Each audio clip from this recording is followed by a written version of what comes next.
Let me ask you a strangely personal question.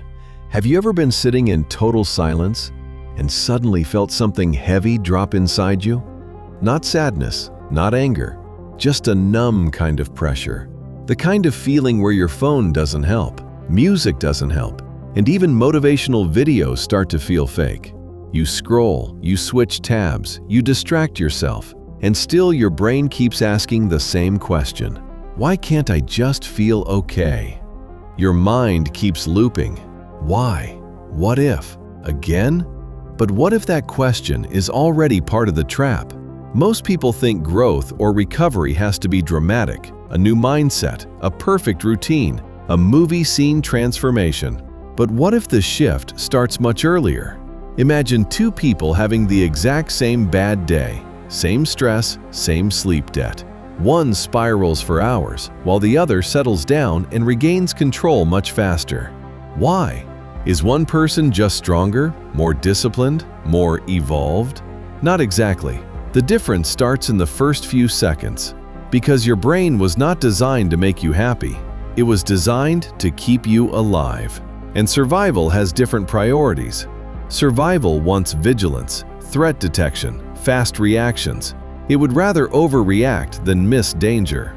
That made sense when danger was physical. It makes a lot less sense when danger is an unread email or a social comparison. So what happens when a survival brain lives inside a hyper-stimulating world? It gets noisy. It starts treating digital triggers like full-body threats, and once that happens, clear thinking disappears. Momentum stops. You feel hijacked. The jaw tightens, the face hardens. But if your state can be hijacked, it can be shifted. Your brain listens to your body. So change the signal. Relax the jaw. Unclench the forehead. Not forced positivity, just enough of a signal to stop telling your nervous system that danger is everywhere. Your system starts to come down. Then comes the second shift. Name what's happening. I'm anxious. I'm overwhelmed. I'm stuck. The moment you name it, you create distance. You move from being the storm to noticing the storm. And once there is distance, mental structure starts to come back online.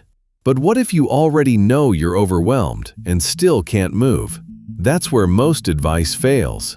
Inspiration is too weak for scroll paralysis. And honestly, that exact moment is why I built Dopamine Quest. Not for your perfect days, for your stuck days. For when your brain feels overloaded and shut down. The app is built around one simple idea. Don't ask a stuck person for a life transformation. Give them one exact move, one reset.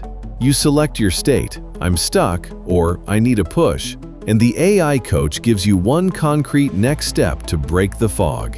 Less guilt, less abstraction, more traction. And that leads to the third shift.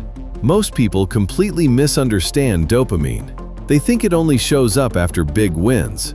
But your brain also responds to tiny progress, the kind that looks almost stupid from the outside. Stand up, drink water, open the file. Do one micro-action your current self cannot argue with. Action changes state faster than rumination. Your brain needs evidence that you are not frozen. And that is where real control starts. You move from passive suffering to active regulation, from survival autopilot to conscious intervention. You stop relying on motivation and start using a system that moves you when your brain wants to shut down. If you're tired of waiting for motivation, try Dopamine Quest. The link is in the description. Start there, take one step, and see what changes.